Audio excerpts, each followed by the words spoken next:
Men Tayloq tumani G'olba agrofirmasi Ixtiyor Mamatmurod Elipok dalasi fermer xo'jaligi rahbari Haydarova Mavluda Ortiqovna bo'laman. 18 gektar yerimiz bor. 2007-yildan beri fermer xo'jaligi rahbari bo'lib ishlab kelmoqdaman.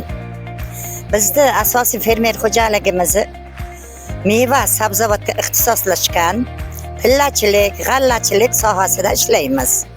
Bizlar meni bu sohaga qiziqishimga mana shu hokim bobomlar, ayniqsa Po'lat Ahmedov To'ychiyevich juda salgina kamtorona xizmatlarimni e'tiborga olib, meni qiziqishimni oshirib yubordilar.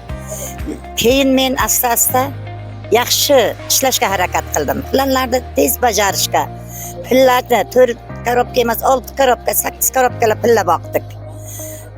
2011-yil ko'krak nishoni shu pillachilikdan olganman. Hozir ham Xudoga beadad shukrlar bo'lsinki, bir kam 70 yoshdaman. Lekin mana shu sohaga juda qiziqaman. Ertalab turib, shu bir dalalarda aylanib kelmasam choy ichkim kelmaydi. Yana bitta savolimiz bor. Mana shunday muvaffaqiyatlarga erishishning ildizi nimaga deb bilasiz? Albatta bu muvaffaqiyatlarga erishish uchun men bir o'zim hech narsa qila olmayman. Farzandlarim, ishchilarim, kelinlarim, qizlarim bilan birgalikda ishlaymiz. Mana shu bu yil g'alladan 82 sentner oldik. Faqat o'zimizni ta'minlamaymiz. Kam ta'minlangan oilalarga mahallada 3 tonna, 3,5 tonnagacha g'alla beramiz.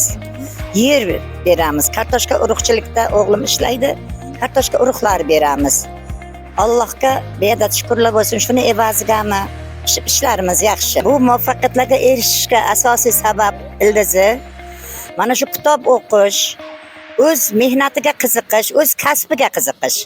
Qanaqa qilsam kartoshkani shu yil mo'l-ko'l hosil olaman. Yoshlarga tilaklaringiz? Yoshlarga tilaklarim kitob o'qingizlar. Qiziqingizlar, yashashga qiziqingizlar. Alloh shunday tinch zamonni bizga berib qo'ydimi?